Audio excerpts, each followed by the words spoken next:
Good evening, good morning, good afternoon, wherever you are in the world. Welcome back to a new episode of Social Confoes, a very rainy season episode. Shanluk, welcome to Social Confoes. I'm your host, Diego, together with my co host, Shanluk. I did that in the wrong order, but it's It's all good. fine. It's totally fine. Welcome to a brand new edition of Social Confoes. And before we start talking about today's topic, let's talk about where you can follow us because this episode is being streamed live to YouTube. Sorry, and now I have to sneeze. Yeah, we're on youtube.com at Wow. Confoes. That's CONFOES, youtube.com/Confoes. Also on Instagram at Confoes. And most importantly, don't forget to subscribe to our newsletter at confoes.substack.com. That's CONFOES.substack.com. Did I recover that graciously, Jean-Luc? Yeah, you recovered it graciously, but I didn't. Bless you, Um, bless you. yeah, so the rain is hitting on my nose apparently. If you want to see me sneezing on camera, which is not pretty, Without by sound, the way, without sound. yes, we're not doing ASMR, but if you want to see me sneezing on camera, you can see that at youtube.com/confos. And of course, on the other channels, not so much. But today's episode has little to do with personal health directly, but maybe some personal and mental health I indirectly. think it's more Because, about relaxation, right? Because um, last week we talked about, what was last week's topic again? Blanking for a second. yeah, that happens when you don't pre record episodes and don't have weekly teams. We black out occasionally. Thank you for blessing me, Plu. But last week was a very fun episode. Today we want to focus on a completely different topic. Um, Yeah, we flipping want the to focus switch. on gaming. And I actually, after we decided on this topic, I watched a video of Logan Paul wanting to beat Blue Scooty in a Tetris match or in Tetris tournament. And his fiance, I think it's his fiance, told him like, "Hey, dude, you're probably good at this, but these people play Tetris their whole life and really their whole life, so uh, it's not very likely that you gotta beat him." And he surprisingly took the first round, which might have been a gimmick or might not have been a gimmick. He's actually pretty damn good at Tetris. I mean, I looked at the scores. Those were impressive scores. You won't be able to get those scores if you're But just gonna was try it out. OG Tetris? Like OG without Yeah, any well, it was gimmick? on a new console. Basically, it was to promote a new console. Like they brought a new console that brings back the traditional Like the Tetris retro feel. style 80s, Yeah. 90s games. Yeah. So, but of course, on these machines, you cannot get like to kill screen levels or to levels that they would get in the classic Tetris World Championships, but you can get to a decent level. And I have to say, like scores that I saw from him were in the hundreds of thousands, so were 200,000 plus, which is insane. But there was also a screenshot of him against Blue Scooty, and Blue Scooty was already at 400,000, and he was still at 200,000. So at a certain point, like the gap is way too big. Like Yeah, to it also depends on the type of competition, right? Because you have a points only competition, you have a speed competition. So no, the this is the parameters. traditional. You start and then you build up and you build as Yeah, far as you but can even go. then, Yeah. right? Because racking up points fast is another skill than just not dying. So Yeah, exactly. But still, if you're able to get to 100,000, 200,000 easily, it puts you in pretty elite territory. Not elite like competition, like world championship wise, elite world championship wise, elite. You have to get to a kill screen like probably, and a kill screen for those that don't know is like a level where things just go so fast that previously it was considered a kill screen because if you got to that level, nobody was able to pass that level. And now, with all these youngsters that are into Tetris, like 15, 16-year olds, and up until 10-year olds, just spending their whole day on Tetris, that's basically become the norm now. Like, it's like, okay, but everybody that plays in the tournament does that on a regular basis. And that's just the level, competition level that rises. And then you look at things like this is no longer just for fun. It's the Hmm. same with the Rubik's Cube. Like Yeah, people that solve a Rubik's Cube it's a fun gimmick. on average, in 6 seconds, on average. So they will solve a Rubik's Cube Mhm. 5 times, and on average, they will solve it in 6 seconds. Do you know how insane that is? Yep. Like getting it. The first time I solved the Rubik's cube took a few minutes, but once you get the sequence, it's not about solving it anymore because you know the equation, Yeah, and basically they just look at the faces, these different faces, and they have all the patterns memorized. Like, okay, yeah. if the key positions are here, you just need to twist But can you do twice. it? Can you do it within a minute? Probably could. I used to do like high school days. We did some competition. I knew how to solve it. I forgot how to solve the last set now, but I used to know how to solve it. And because the first two rows are easy, you can do that within like Yeah, 10, 20 seconds. You can do that easily. It's the last row that's the challenging one. I think I did it under a minute yeah. back then. I'm not able to solve a But Rubik's cube. that's the classic Rubik's cube, right? Yeah. Like the six sides, three by three. Because now you have those advanced Yeah. octagonal, like eight sides, 12 No, sides. no, no, no, no, no. We're talking about a 3 by 3. But I can fix a Rubik's cube. I can fix one of the 6 squares. I can make it completely wide, and then you have to know the equations, and I don't know the equations, and that's where I stopped basically. But that gives you Yeah, an it's idea, like. basically, But then again, in total, I've spent less than 3 hours on a Rubik's cube, so it makes total sense. And then when you're on a Rubik's cube more than 3 hours a day, it goes quite quickly. So these are kind of skills that you have to develop. And then you yeah, get to a that, certain point that either you decide like it's a fun gimmick, like you mentioned, or you're like, okay, I'm gonna do this professionally and actually use this as a skill that actually earns me something. yeah, then it's not about, solving anymore. It's about dexterity. How good are you with your hands? It's about, grip, the smoothness of the cube. So all the things come into play. Um, but with that being said, the reason we brought up this episode, we wanted some fun, light topics for this week, and we enjoy gaming. We enjoy some sports, going out, but we never really zoomed in fully on an episode on gaming. And the reason I thought it would be fun to bring this up because you asked me like, what am I excited about uh, in the next few weeks or coming next month? And usually summertime, and that's usually June, July, August. There's a lot of sales on Steam. If you're not familiar with Steam, it's basically a platform where there's a lot of games, and a lot of the exclusive PlayStation 5 games are coming on Steam as well because to get PC market share. So if you're thinking about it, like consoles, just consoles don't cut it anymore for developers. So they need to. And I'm happy because I don't own a PlayStation. I own a PlayStation 2, briefly owned a PlayStation 3, but Okay, okay. yeah, so to get those titles again, like God of War, etc., the teenage days, it's kind of either you had to miss out or just watch people play, or you need to borrow from a friend.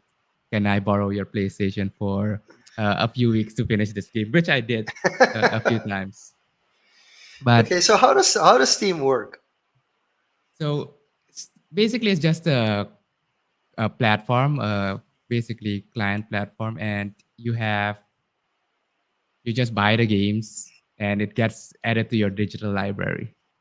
And the fun thing is you can share it with family, friends. You can even stream it on other devices. So if you have a good enough PlayStation and a good home connection, so you could have your main PC where the games are in your office, and then have your tablet or TV in the other room with your kids, and just play like that. So it's essentially you don't need uh, the console anymore. But Okay. one particular game that I wanted to bring up is basically I've been playing this one for like 2018, yeah, since 2018, early 2018, and that's Final Fantasy 14. Okay. And this Final week, Fantasy 14. yeah, it's Wow. actually an MMORPG, so a massive multiplayer online.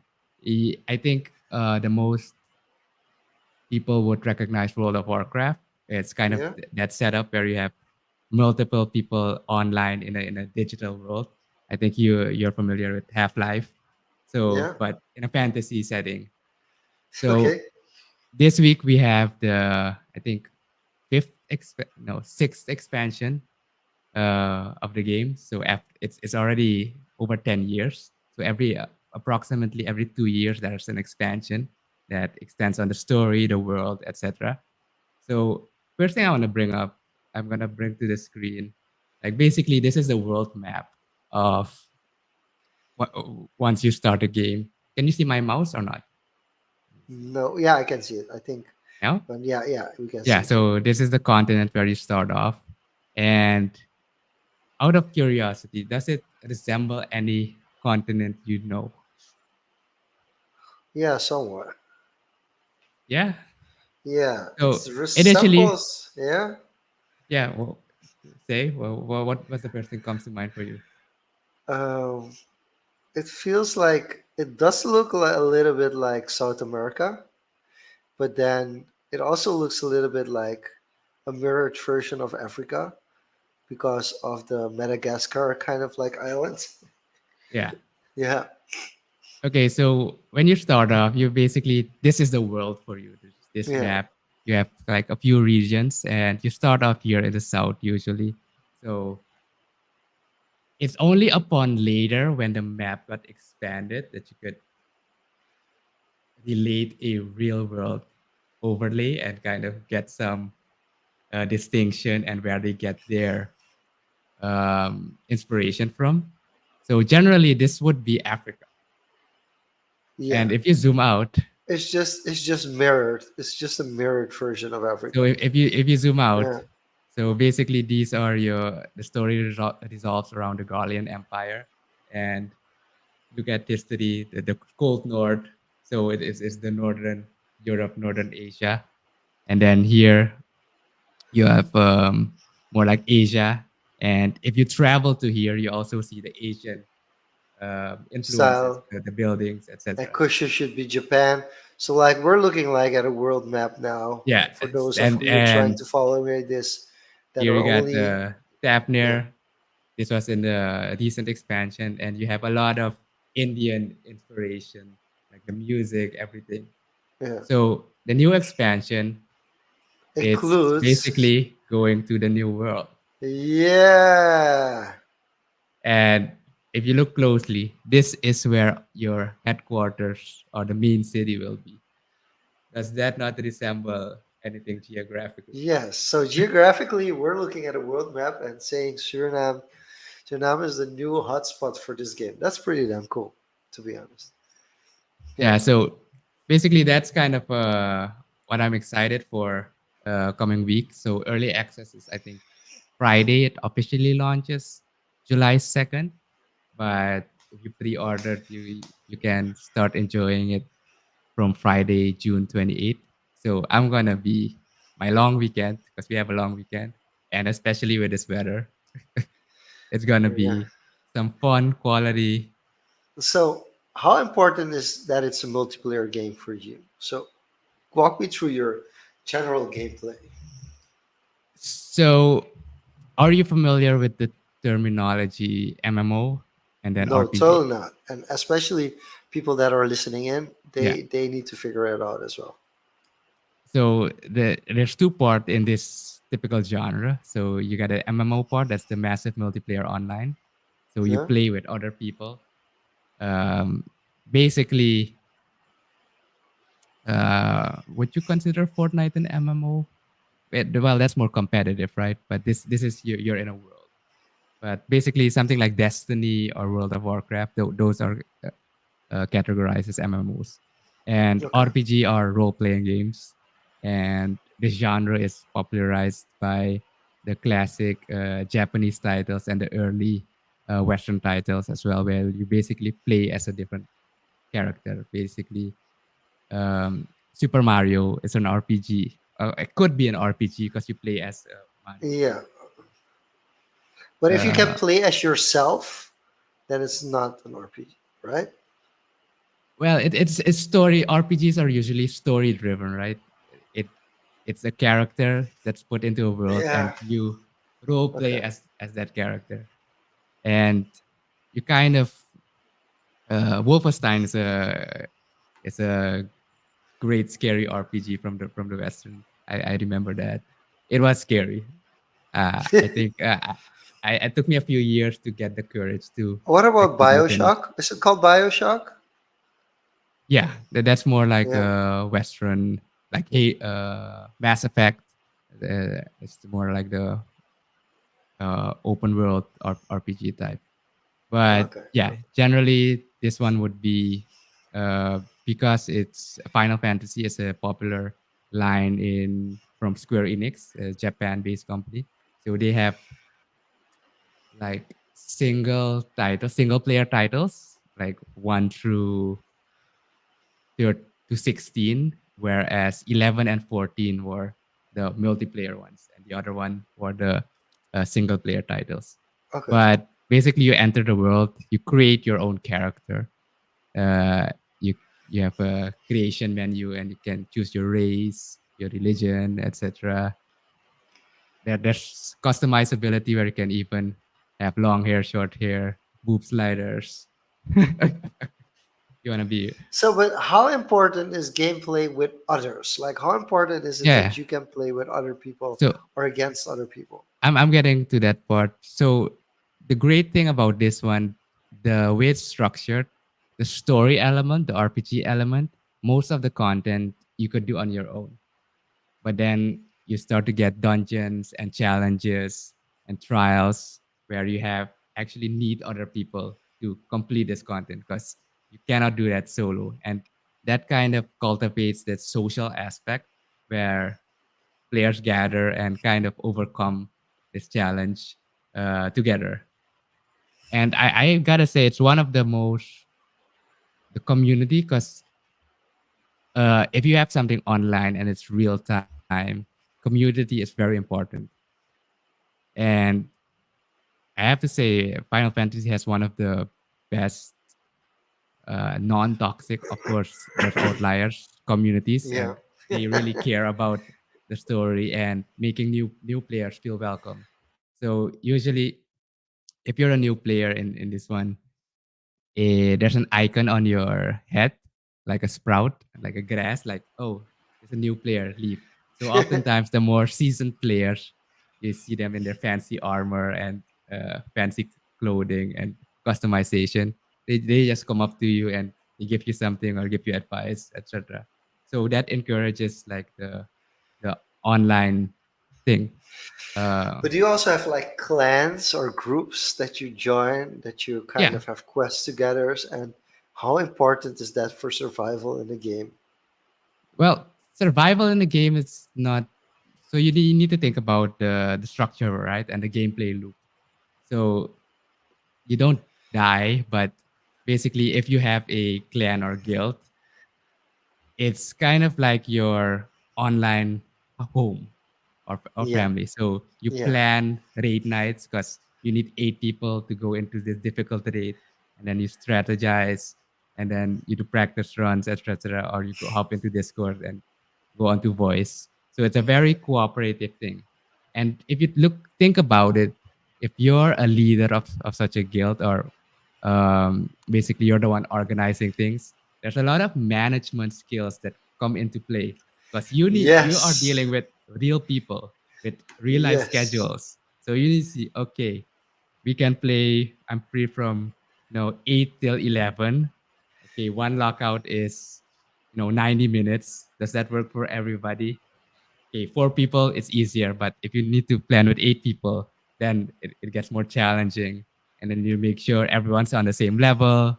People make mistakes. How do you encourage them, etc. So there's a lot of social aspects that you, as a player, it's not just a video game. Yes, it's in a different fantasy world, but the human element is still there when you engage with other people online, and that's the magic around it, I think. Yeah, I think good online games have massive communities and people that actively play the game. And that makes it really, really difficult. So one fun thing I saw today on YouTube, because there's also a lot of streamers and a lot of content creators surrounding this, Yes. and there's a music streamer.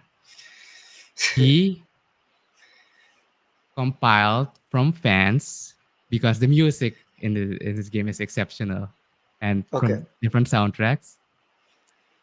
300 community members sent in videos of them playing instrument, and then he compiled it into Oh, one wow. 10 minutes. So you have 300 fans, players, performing the music in this game on a YouTube video. That's pretty fun. That seems like a lot of editing work, though. Yeah, but Yeah. they do this for fun, and it's a fun way to express your creativity, do some content. Yeah. Sure, I'll link it in a We'll second link it to it. up. We'll link it up Yeah. in the So in the description of this video. did that give you a sense of kind of or that answer your initial question? Yeah, I had a question because I've been playing a game for the past 3 months called Total Battle. I don't think have we discussed it, but Uh, Total Battle, not that familiar. Doesn't ring a bell it at least. used to have a different name. They rebranded it. They have been advertising it like crazy on Instagram. And I was like, this looks like a fun thing. And I actually started doing it as a gimmick that my children could, because the game has like, they promote the game with like a mathematics equation, and then you have to choose different ways to go, and then it all adds up, and you have to defeat a boss. That aspect of the game, I don't play that aspect of the game. It's only it's part of it. It's only part of it, but um, the weird part about it is I started it because of that. I still do that part with my children. They are like, "Hey, can we battle?" And I just give them the phone, and then you have to wait 5 minutes until you can do the second battle, and you can do 5 battles per day, and they're like small rewards for those battles, but like really small, not sometimes even worth it to do it. Um, but then I got really involved in the game, and I quickly realized that if you want to play the game for free, you have to be in a clan. You Hmm. won't be able to survive if you're on your own, and you're put in an auto-generated clan in the beginning, and you quickly realize that most people are not actively using it, are playing the game. So you have to go to an actual clan that pays on a daily basis, that has people involved. And the clan that I'm in now, actually, they regularly ask you what time zone you are in to better prepare. So there's a separate chat, just put in your time zone and like, hey, we want to know what time you're most likely gonna be on and what time zone you are. So when we have, like you mentioned, rates, but other kind of activities that you have to do as a group to optimize, that it's planned during a time that the most people are online. And Yeah. those, every clan has between 60 and 80 people, or even to 100. But is And this also, was this an digit open world, or is it more like it's a you just strategy have game battles basically. It's a on? strategy game where you have your You don't own, see other people's character and interact with them. you interact with other players. You Yeah, interact but you with, don't see their creators or avatars in game. No, but you do see who they chose as their hero, who they play with as their captains. You see their city and what their city looks like. So, and you can send stuff to their city, they can send stuff to you. You can collaborate, work together, destroy monsters together, go on quests together. So there are different elements which you can do together. And it has like an activities calendar. So every day or every 2 days, there's different kind of games that are played within the game that you can compete in and win with a leaderboard within the clan. That's just to show like what everybody in the clan is doing, but also against other clans. And then you live in, I wouldn't say a world, but there are different worlds as well.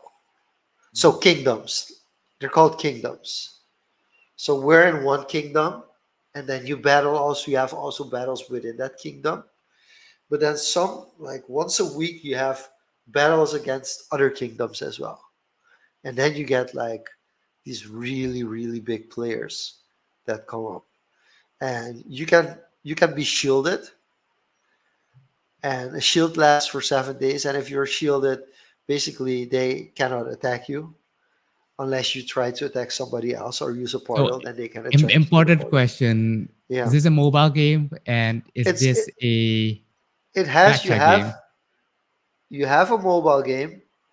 I use the mobile because I find mobile Yeah. much better. There is also a desktop version, a browser version, but the mobile So, is just a lot better. next, is this a gacha game? Are you familiar with gacha? No, what's gotcha? So, forgot where the terminology came from, but basically, I think it's from the kind of raffle things. You put in a coin and you get a random thing, and it's a random character, and you have odds of getting set No, no, character. no, no, no, Oh, no, no. It is a freemium game, so I'm playing it for free. But of course, you can pay for a lot of things in this game. yeah. Okay, yeah. So that's the Yeah, thing also, right? You yeah, have the whales, the people who kind of like really put in money, thousands, yeah. and But so there's a lot of so within a clan. Like first of all, so there are a couple of fun things that I want to mention. So the first thing that I want to mention is there's something called a role, a rules of engagement, and yes, like every kingdom has rules of engagement, just to make sure that people don't go rogue and start killing off or destroying things others have spent so much time to build. So there are general rules of engagement. That's one aspect. Um, there also are alliances between different clans, and there are also alliances between different kingdoms. You have diplomats, so you have diplomats and representations, and you also have recruiters. So recruiter is somebody that seeks out players that are actively playing the game and invites them over to the clan to become part of the clan. yes. It's like a mini organization. So you actually It's have it's really roles like it's super organized. so like Like you if can you had to also project that like the yeah skills in an actual company, and yeah people it's would it's do it's that with the insane. same enthusiasm. Yeah, it's insane. It's there's levels to it, and we have like a sister clan. So our clan is like probably top 20, top 25 in our kingdom. But then we have a sister clan that's in like the top 5. And basically, you get invited to the sister clan if you're active enough. The standards in the sister clan are a little bit higher. You have to have a certain amount of daily activity to be It's the invited more in. elite. But even in the lesser, the clan that I'm in, there's still a level that you have to maintain, otherwise, you get kicked out. Because the clan's wealth and health does depend on it. Like you have to get chests, a certain amount of chests a day. Because if everybody gets a certain amount of chests, you have like a couple of hundred chests. And that allows you to grow as well. Yeah, and if you think about it from a developer's point of view, you need a gameplay loop, right, to keep people engaged, Yeah. to kind of like a carrot and a stick and reward for like if you perform. And especially if you play with other people, it's a collaborative effort. So you need people to actually hit the Yeah, quota. It sounds kind of negative if you need to hit a quota, but yeah. I No, think you get what I mean. there are a couple of things. Like there's like one thing that if I wasn't playing this for fun, I would probably, if I wanted to be more serious, I would probably pay for it. And that's a couple of, yeah, I think 10 bucks or less a month that you have to pay, and then you get like a little bit of things extra, and you can actually grow quicker. But So I've I, grown I to, have a yeah, curious question. What do you think brings in more for the developers? Obviously, there's pay to win strategies, items, things you yeah. can buy to get an advantage. Items, things, skills that kind of improve on giving you a gameplay advantage, or cosmetics, things that actually make you look cooler and No, flaunt it's your status. this is definitely a game where like it's more about gameplay advantages. Like you have mercenaries, like, and when you have certain mercenaries, the game goes a lot easier. And like if you do it the free way, you get like three different moments where you get mercenaries to kind of help you out. But then, yeah, then there's ways to get like thousands of mercenaries and like defeat like bigger monsters and like rake in the benefits. And it also depends, like if you have, sometimes you have like a period or a time that there's like really big players that are like, hey, this month I'm gonna help out a clan. And like for them the rewards are like really small, but for you it's like, whoa, where are these rewards coming from, right? Oh, we And have a then patron. yeah, yeah. So when they open a chest, it's like worth a lot compared to when I open a chest, it's not worth that much, right? And the chests that they gather are for the whole clan. So those are kind of things that are interesting and interesting dynamics. And I've chosen the route of not becoming involved with operations and logistics for a clan. But now I'm getting to a point that I'm like one of the 20 biggest players within the clan. So I do have certain responsibilities. But it's really interesting. For me it's fun and I love to keep it like that, and I'm actually pretty satisfied with where Yeah, I'm I at. think that's the I important have thing, right? It yeah, I needs have to told them stay that fun. there will be a time this year that I will be interested to join the sister clan and like really grow and learn everything. But I think I'm doing quite well actually. I really think I'm doing quite well. So on that part, the question I asked about gameplay advantage or cosmetics, because coming back to the MMO, Final Fantasy 14, there you can't really pay for a gameplay advantage. Of course, there's a subscription fee that you pay just to use the service because it's an interconnected service. But where the developers really make that extra money, it's not from the subscription fees. It's from in-game cosmetics. It's from exclusive items. It's from exclusive emotes. They attach a specific pose if you buy the collector's edition, and then you can show it off in game. And you But you have don't get a, people, like a fiscal reward because that's yeah. why, Also, you yeah, get the right. physical, so there's packages, and you also, they often say like glamour, like looks, is the true end game. It's not beating the final boss. It's once you've beaten the final boss, glamour, dressing up, looking your coolest, kind of recreating something unique.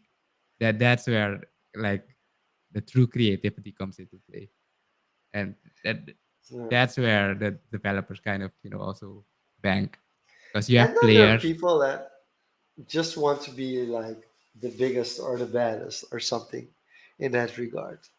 And these games are also built for them because they want world domination and they finally have a platform where they get world domination. It's And it's there's kind of, like, filling that fantasy void yeah, I mean, of I mean, the voting process is interesting. How the voting works, you basically fight within your kingdom, and like the people that get the most points, they get to vote, like who becomes the new king. And then the king can also put different positions for others and give them benefits.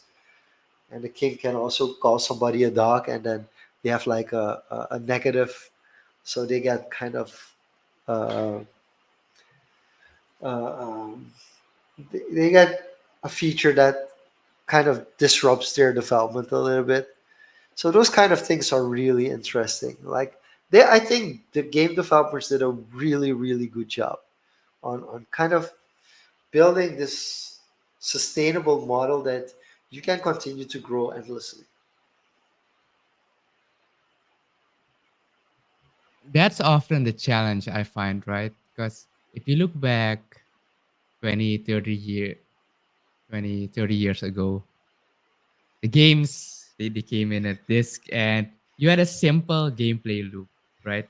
And it's a one-time purchase. You buy it, you put it in your console, you play it.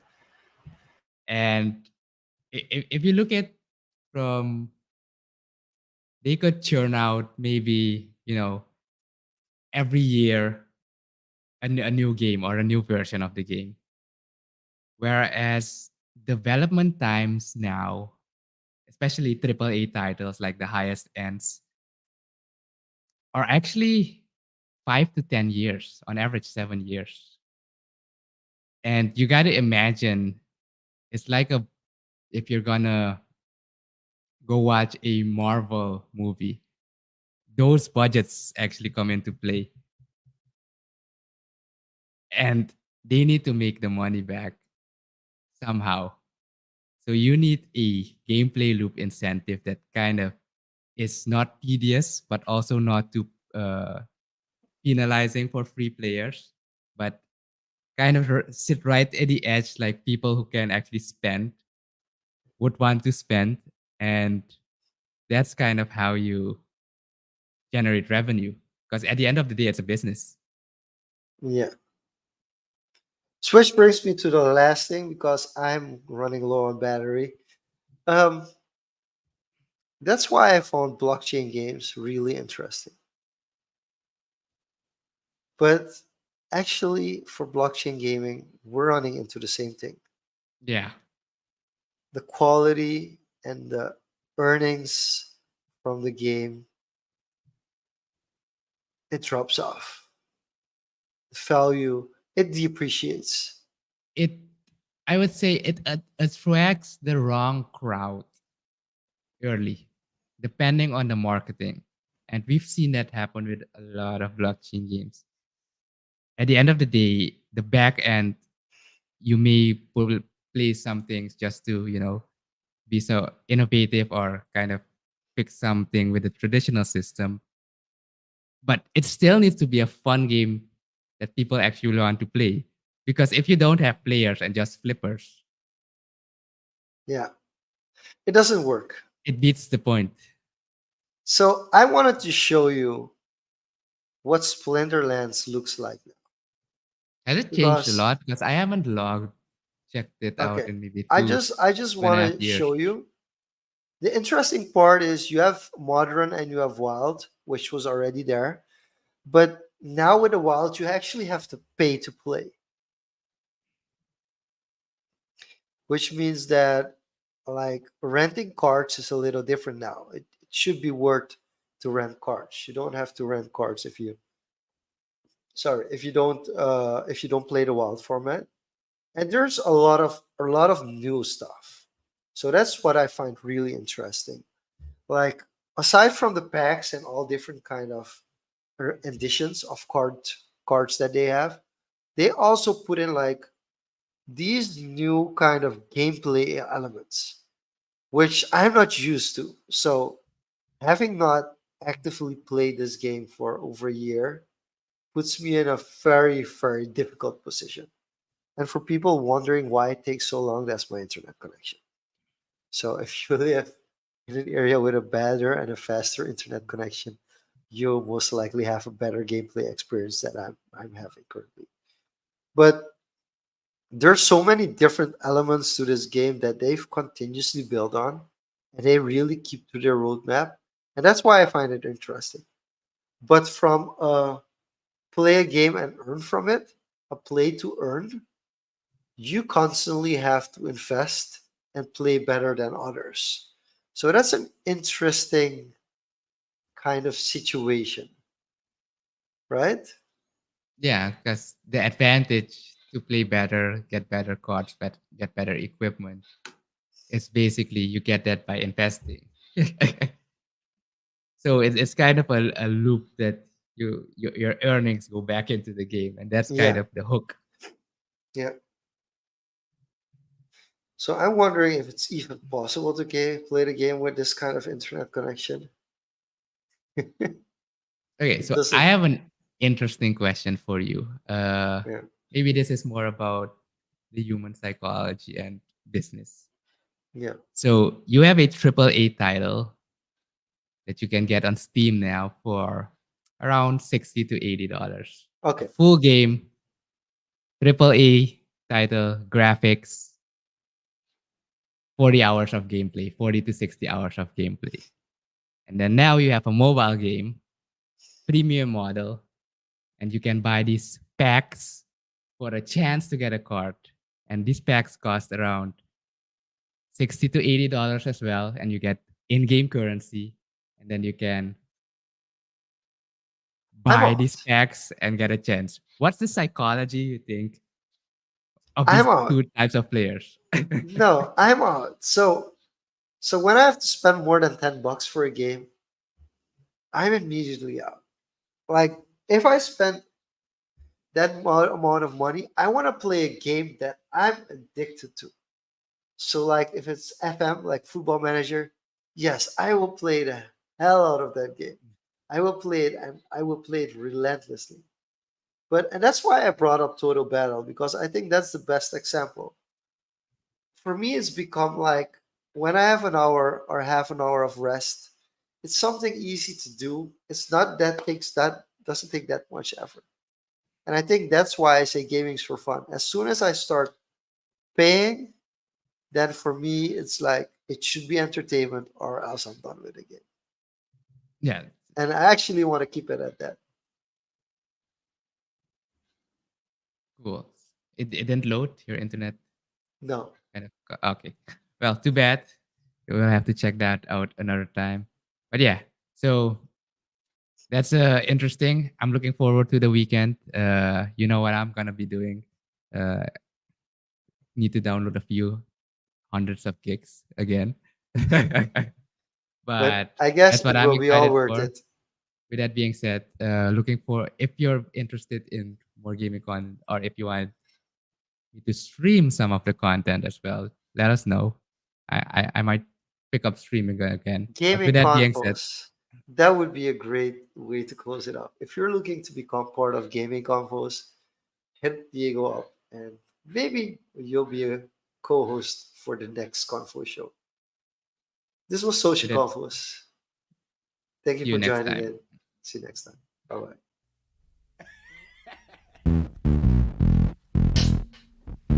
bye.